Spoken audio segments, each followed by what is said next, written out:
પહેલા તિમોથી 2:12 છે ના પ્રમાણે સ્ત્રીઓએ ઉપદેશ કરવી જોઈએ કે નહીં અને કેવી રીતે રહેવું. महिलाएं प्रचार कर सकती है नहीं, इसको लेकर क्या हुआ था सब लोग जानते हैं ना. बाइबल का सत्य वचन सत्य रहेगा चाहे कोई भी कुछ भी बोले. ठीक है, बाइबल सफाई से जो है ये जो पास्टर का अधिकार है वो किसको देता है? पुरुष को देता है. ये किसी को अच्छा लगता है किसी को बुरा लगता है, बट सत्य वचन यही है. और उसके रिलेटेड हमने ऑलरेडी एक वचन पढ़ लिया कि पास्टर की खूबी में एक क्या है, he should be one women man, मतलब हस्बैंड ऑफ वन वाइफ. तो यहाँ पर महिलाओं को प्रचार करने का अधिकार है या नहीं, ये एक सवाल है. महिलाएं सेवा कर सकती या नहीं, ये दूसरा सवाल है. तो दूसरे सवाल की तरफ पहले जाता हूं, क्योंकि जब हमारा इमोशन सर पे आके अटक जाता है तो हम वचन को देखते नहीं, गालियां बकते हैं. फिर हम चले जाते हैं यूट्यूब पे लाइव, फेसबुक पे लाइव, और वहां पर जाकर हम चिल्लाएंगे तुमको किसने अधिकार दिया, तुमको बोला है कि तुम जाके सुप्रीम कोर्ट के जैसा लिख दो और बोलो ये गलत वो गलत. तो यही लोग हैं जो इमोशन हो जाते हैं. तो सबसे पहला, जब महिला प्रचारक की बात आती है, 4 चीजों को मैं समझाता हूं आपको. ये 4 चीजों को अच्छे से समझिएगा. जब ये 4 चीजों को लोग समझ जाते हैं तब उनके अंदर ये सवाल क्लियरली निकल जाता है ना. टाइम है ना.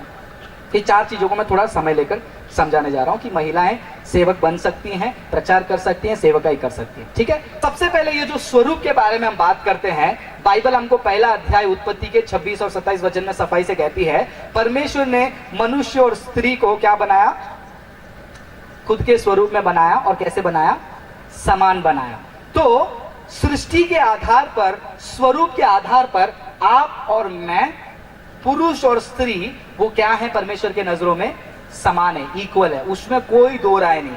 कुछ जगह पे बोलते ना, अगर लड़कियां आप बेस्ट हैं तो जोर से हालेलुया बोलिए, लड़कियां हालेलुया, लड़के आप लोग बेस्ट है. तो बाइबल का वचन कहता है कि दोनों बेस्ट है, दोनों परमेश्वर के स्वरूप में एक है. ठीक है, तो ना यहाँ पर लड़की छोटी लड़का बड़ा, लड़का छोटा लड़की बड़ी. ठीक है, स्वरूप में ये कैटेगरी नंबर 1, बॉक्स नंबर 1 में सब एक हैं, कोई डिफरेंस नहीं है, छोटा बड़ा नहीं. दूसरा क्या है वहां पर? गिफ्ट्स.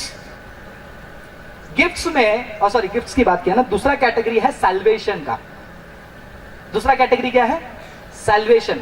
अब ये जो सैल्वेशन है यानी कि उद्धार है, ये उद्धार महिलाओं के लिए अलग और पुरुषों के लिए अलग है क्या? नहीं ना. यीशु मसीह सबके लिए मरा, यीशु मसीह सबके लिए जी उठा, यीशु मसीह सबको उद्धार करता है. तो उद्धार महिला को भी सेम और पुरुष को भी सेम. इसीलिए बाइबल का वचन कहता है, ना पुरुष ना स्त्री, ना यूनानी ना इब्रानी, ना ज्ञानी ना मूर्ख, सबके ऊपर क्या है? परमेश्वर के लिए परमेश्वर का अनुग्रह है. परमेश्वर के नजरों में सब एक हैं. सो स्वरूप के रूप में पुरुष और स्त्री एक हैं, उद्धार के लिए पुरुष और स्त्री एक जैसे हैं. और ये जो तीसरा कैटेगरी है जिसमें मैंने बोला ग्रेट कमीशन, उसमें ये भी ऐड कर लीजिए, गिफ्ट्स एंड ग्रेट कमीशन. ये जो गिफ्ट है, आत्मिक वरदान है. आत्मिक वरदान परमेश्वर जो है सबको एक समान देता है. जो पवित्र आत्मा पुरुषों के ऊपर उंडेला गया है, वही पवित्र आत्मा आपके ऊपर भी उंडेला गया है. बराबर? या फिर महिलाओं के लिए लेडीज स्पेशल, ऐसा कुछ है क्या? या फिर मेन स्पेशल? नहीं ना. तो एक ही पवित्र आत्मा है. वो सारे आत्मिक वरदान, सारे आत्मिक फल पुरुषों को भी सेम मिलेगा और महिलाओं को भी सेम मिलेगा. और जब यीशु मसीह ने कहा 28-19 में, तुम जाकर सभी जाति के लोगों को चेला बनाओ, ये किसको कहा गया? सिर्फ पुरुषों को कहा गया क्या? नहीं, राइट. किसको कहा गया? सबको कहा गया. सो यीशु मसीह का जो गिफ्ट है, जो पवित्र आत्मा का गिफ्ट है, चंगाई करना, प्रार्थना करना, भविष्यवाणी बोलना, इवेंजलिज्म करना, सब काम जो है वो महिला भी कर सकती है जिस प्रकार पुरुष भी कर सकता है. लेकिन चर्च का मिनिस्ट्री पैटर्न की बात जब करते हैं, वहां पर थोड़ा सा हमको फोकस करना पड़ेगा. ये 3 कैटेगरी में सब लोग इक्वल हैं. कौन कौन से कैटेगरी में? कैटेगरी नंबर 1 स्वरूप, कैटेगरी नंबर 2 उद्धार, कैटेगरी नंबर 3 गिफ्ट और ग्रेट कमीशन, सुसमाचार बांटने का अधिकार. तो यहां पर तीनों कैटेगरी को जहां पर हम देखते हैं, कहीं पर भी महिला बेटर पुरुष बेटर वाली लड़ाई दिखती है आपको? नहीं दिखती है ना.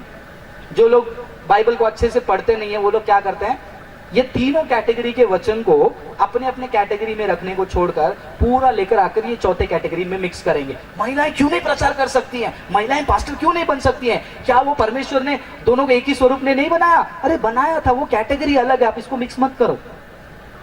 यीशु मसीह ने सबको सुसमाचार बोलने के लिए बोला, क्या सिर्फ पुरुषों को बोला? अरे ये कैटेगरी अलग है, इसको अलग से रखो. क्या यीशु मसीह ने उद्धार सिर्फ पुरुषों को दिया, महिला को नहीं दिया? अरे ये कैटेगरी अलग है, इसको अलग से रखो। ये चर्च मिनिस्ट्री का कैटेगरी अलग है, इसको उसके संदर्भ में समझो। जब हम कोरिन्थियों के किताब और तीमोथी को पढ़ते हैं, जब हम तीमोथी को पढ़ते हैं, प्रेरित पौलुस वहां पर क्या कहते हैं पता है? 11 वचन पढ़ेंगे, 12 वचन पढ़ेंगे, वहीं से शुरू हुई थी ना, 12 वचन पढ़िए। हाँ 12 वचन, पहला तीमोथी 2 अध्याय 12 वचन।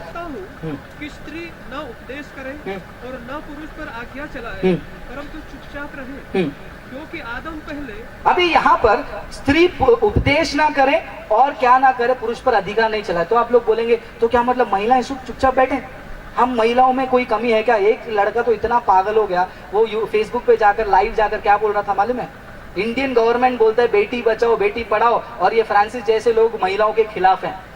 लेकिन बाइबल का वचन क्या कहता है कि मैं कहता हूं महिलाओं को आप क्या करो, पुरुष के ऊपर अधिकार मत चलाओ। जब आप इसको इंग्लिश में पढ़ते हैं उsurping अथॉरिटी, जब आप बाइबल को पढ़ते हैं, हमारा खुदा जो है गड़बड़ी का खुदा नहीं है, हमारा खुदा जो है ढंग से काम करता है। इस चीज को ध्यान से सुनिए, ढंग से काम करता है। और उसने जब सृष्टि किया, उसने पहला क्या बनाया? आदम और फिर हवा। वहां पर क्यों नहीं लड़ते? मेरे ऑफिस में एक ने मेरे से लड़ाई किया, एक बुद्धिस्ट ने, तुम्हारा भगवान जो है ना वो शॉविनिस्ट है। शॉविनिस्ट मतलब पुरुष जुनून वाला, महिला से ये नहीं करता। मतलब ऐसा क्यों बोल रहे हो? अगर वो पुरुष वो शॉविनिस्ट नहीं था तो फिर वो पहले महिला को क्यों नहीं बनाया? तो मैंने बोला अगर पहले महिला को बनाएगा, तुम लोग ही बोलते वो फेमिनिस्ट है। फिर तुम्हारे मर्जी से पुरुष को पहला बनाया तो भी प्रॉब्लम, महिला को बनाएगा बोलेंगे तुम्हारा भगवान पहला महिला को क्यों बनाया, मतलब पुरुष उनसे कम है क्या? ये प्रॉब्लम आती रहेगी। तो परमेश्वर जो है हर एक काम में जो है एक फॉर्मेट से काम करता है। जब सृष्टि किया उन्होंने पुरुष और स्त्री को रखा। परिवार के बारे में जब हम बात करते हैं, परिवार का पैटर्न क्या दिया है परमेश्वर ने? परिवार का हेड कौन है ब्रदर? महिलाएं। महिलाएं, आप गलत बाइबल पढ़ रहे हो। कौन है? महिलाएं। पुरुष, पुरुष के बाद क्या है? स्त्री। कभी भी किसी घर पे आपने ये लड़ाई को देखा है क्या? मैं हस्बैंड बनूंगी। क्यों? अरे क्यों मतलब क्या? मेरे को प्रभु ने उद्धार नहीं दिया क्या मैं हस्बैंड बनूंगी? कभी ऐसा लड़ाई देखा आपने किसी घर में? या फिर कभी ऐसे लड़ाई देखा आपने घर पे कि परमेश्वर ने तो हम दोनों को एक ही स्वरूप में बनाया, स्त्री पुरुष, पहला अध्याय 26वां वचन, परमेश्वर ने पुरुष और स्त्री को अपने स्वरूप में बनाया, तो मैं आज से मैं हस्बैंड, कल से तू वाइफ। ऐसा कभी हुआ है क्या? तो यीशु मसीह ने जो सृष्टि को बनाया उसमें भी पुरुष स्त्री को रखा, परिवार में भी पुरुष स्त्री को रखा। यहां 2 जगह पे प्रॉब्लम नहीं आई। चर्च में अगर परमेश्वर ने वचन के द्वारा पुरुष स्त्री वाला ऐसा कॉम्बिनेशन रख दिया तो गुस्सा आ गया। क्यों पता है? क्योंकि यहाँ पर लोग समझते हैं कि भैया ये सच है, यहाँ पर भी समझते हैं कि पुरुष और स्त्री वाला ये बात सच है, लेकिन सेवकाई में बहुत सारे लोगों को सेवा नहीं करना है, बहुत सारे लोगों को स्टेज चाहिए होता है। जिसको सच में सेवा करना है, सेवकाई में बहुत सारी चीजें होती हैं, सुसमाचार बांटना, बच्चों को संडे क्लास सिखाना, जवान लड़कियों के बीच में जाकर प्रचार करना, जवान लड़कियों को चलाना, है ना, भविष्यवाणी करना, वर्शिप लीड करना, वचन पढ़ना, चर्च में आकर अनाउंसमेंट वगैरह पढ़ना, ये भी तो एक सेवा है ना। लेकिन मुझे वो सब नहीं करना है, मुझे पास्टर बनना है। तो इंटेंशन चाहत सेवा नहीं, वो पास्टर पोजीशन का है। समझ रहे हैं आप लोग? ये पोजीशन के लिए जो लड़ते हैं वही बोलते हैं कि मैं महिला पास्टर क्यों नहीं बन सकती। आप पास्टर बनकर क्या करना चाहती हैं? सेवा करना चाहती है ना, तो आप बिना पास्टर बने भी सेवा कर सकते हैं। नहीं नहीं, मुझे वो स्टेज चाहिए, मेरे नाम के सामने वो चाहिए, पास्टर XYZ जो भी नाम है, अभी लूंगा तो वो नाम की कोई पास्टर आ जाएगी तो फिर प्रॉब्लम हो जाएगी।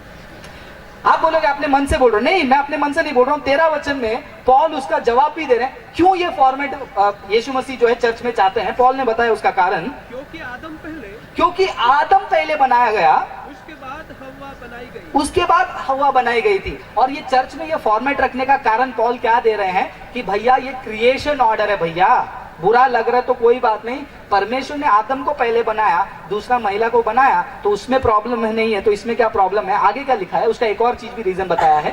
और आदम बहकाया ना गया, और आदम बहकाया नहीं गया, पर स्त्री बहकावे में आकर अपराधिनी हुई। स्त्री जो है बहकावे में आकर क्या हुई? अपराधिनी हुई। तो ये एक तरीका बताया गया कि क्यों महिला को वहां पर पास्टर बनने का अनुमति नहीं है। लेकिन जब सवाल ये भी है, क्या महिलाएं सेवा नहीं कर सकती हैं? कर सकती हैं 100%। मेरे साथ गॉस्पेल शेयरिंग के लिए कितने लड़कियां आती हैं, कितने सिस्टर्स आते हैं मेरे साथ प्रेयर मीटिंग चलाने के लिए। हमारा जो सेमिनार होता है वहां पर प्रेज एंड वर्शिप के लिए सूरत में लड़कियां आगे खड़े होकर गाना गा रही थी, कितने लोग करते हैं। लेकिन लोग सेवकाई और पास्टर के रोल को मिक्स कर देते हैं, जैसे हस्बैंड वाइफ का रोल आज मिक्स कर रहे हैं दुनिया वाले, वैसे चर्च में ये होने की कोशिश है। Feminism is taking over the church. और जो लोग उदाहरण लेकर आएंगे, नहीं उसमें पुराने नियम में जाओगे तो आपको हुल्डा मिलेगी, मिरियम मिलेगी, पहले वो लोग कौन है ना अच्छे से स्टडी करना, फिर मेरे पास आना। पुराने नियम में चर्च का फॉर्मेट नहीं है, वो अलग है। पुराने नियम में मिरियम प्रॉफिटस थी, नए नियम में भी प्रॉफिट बनो ना, प्रॉफिट और पास्टर दोनों अलग होता है। ये एक पोजीशन है, ये पोजीशन परमेश्वर ने किसको दिया है ये समझो। और जो महिलाओं को बुरा लगता है, उनको बुरा इसलिए लगता है क्योंकि उनका पोजीशन मसीहत में क्या है उनको नहीं पता। उनका पोजीशन क्या है पता है? उनका पोजीशन ये है, आज मसीहत का बुनियाद क्या है? क्या है मसीहत का बुनियाद? यीशु मसीह मृतकों में से जी उठा। बाइबल का वचन क्या बोलते हैं मालूम है? अगर मसीह मृतकों में से जी नहीं उठा तो हमारा विश्वास कैसा है? हेलो, हमारा विश्वास कैसा है? व्यर्थ है। और वो पुनरुत्थान का गवाही सबसे पहला किसने बताया? किसने बताया? महिलाओं ने बताया। ये भी उनको तसल्ली नहीं होती है कुछ महिलाओं को, भैया मसीहत का जो बुनियाद है यीशु मसीह जी उठा, वो पहला गवाही हम पुरुषों के तरफ से किसी ने नहीं बताया। किसके तरफ से बताया गया? महिलाओं के तरफ से। और वो महिलाओं की तरफ से गवाही बताना उतना आसान नहीं, क्योंकि यहूदी कल्चर में महिलाओं की गवाहियों को सीरियसली नहीं लिया जाता था। उस समय में अगर यीशु मसीह को अपना नाम, अपना राज बढ़ाना है तो वो किसी चेलों को दर्शन दे सकते थे, लेकिन यीशु मसीह ने क्या किया? सबसे पहला गवाही किसके द्वारा दिलवाया? महिलाओं के द्वारा। तिमोथी के जिंदगी को देखते हैं। तिमोथी को उसके घर की महिलाओं ने शिक्षा देकर सेवक बनाई। लेटर में पढ़ते हैं ना कि अपने दादी माँ, अपने माँ के घर पे बैठकर तिमोथी जो है वचनों को और नियम को सीखता था। तो ये जो महिलाएं हैं वो भविष्य में आने वाले पास्टर को जन्म देती हैं, आने वाले प्रधानमंत्री को जन्म देती है, प्रेसिडेंट को सिखाती हैं। घर पे वो बच्चों को सिखाकर उस लेवल पर लेकर आती। मुझे ये सब नहीं चाहिए, मुझे बनना है पास्टर। तो अगर आपका इच्छा पोजीशन है तो कुछ नहीं कर सकते। अगर आपका इच्छा सेवा है, परमेश्वर ने जो रीति रखा है उसको समझो और उसके हिसाब से चलो। जरा सोच के देखो, कभी पुरुष लोग ऐसे लड़ेंगे तो कैसा लगेगा? ये गलत हुआ यार, हम परमेश्वर महिला और मुझे एक ही स्वरूप में बनाया ना, अगले बार से मैं प्रेग्नेंट होऊंगा और मैं बच्चा दूंगा।